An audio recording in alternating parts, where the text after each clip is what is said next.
Helo, dyma gêm 2 nawr. Mae gêm 2 yn gwelliannau ar gêm 1 ni wedi creu yn barod. Yn y fideo hyn, dwi'n mynd i dangos chi sut i creu tudalen cyfarwyddiadau.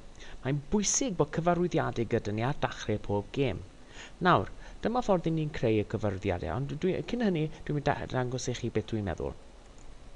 Right, dwi wedi dechrau'r gêm, ac cyn dechrau'r gêm yn go iawn, mae'r tudalen hyn yn dod fyny. Enw'r gêm, a wedyn beth mae angen i fi gwneud i dechrau'r gêm. Nawr, fe fyddwch chi'n ysgrifennu nod eich gêm na fan hyn a sut i chwarae eich gêm. So dwi'n gwasgu escape, a wedyn mae hwn yn mynd â ni mlaen at y tudalen nesaf. Nawr, chi'n gallu gweld nawr bod y gêm yn llwytho lan ar ôl i fi gwasgu escape. Nawr, dwi'n mynd i ddangos i chi sut i gwneud hyn nawr. Right, ni'n nôl yn gêm 1. Ni'n mynd i arbed hwn yn save as, ac ni'n mynd i arbed e fel gêm pêl 2.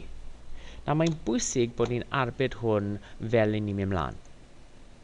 Nawr, peth cyntaf, chi'n gallu gweld fan hyn, amser ni'n dechrau'r gêm, ni'n mynd i adio event at object pêl. Object pêl fan hyn, ni'n mynd i adio other.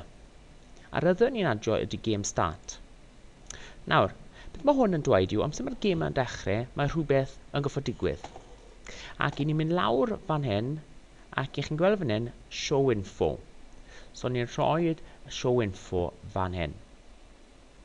Nawr, i cael y gwybodaeth ar y tudalen hyn, mae angen i mynd draw dros y top fan hyn, ac i ni'n clicio ar change game info. So fi'n clicio ar change game info, a chi'n gallu gweld dwi wedi ysgrifennu hwn lawr yn barod. Nawr, mae'n bwysig bod chi, ar cael lefel da iawn, mae rhaid i chi ysgrifennu cyfarwyddiadau eich gêm eich chi fan hyn, sut i chwarae'r gêm. Ac mae angen i chi ddweud i'r pobl sut i ddianc o'r tudalen gwybodaeth hefyd. So fi'n clicio escape i ddechrau. Oce.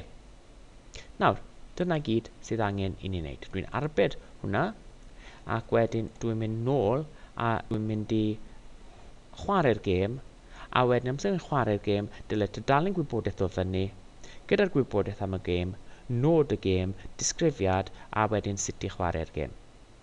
Diolch yn fawr.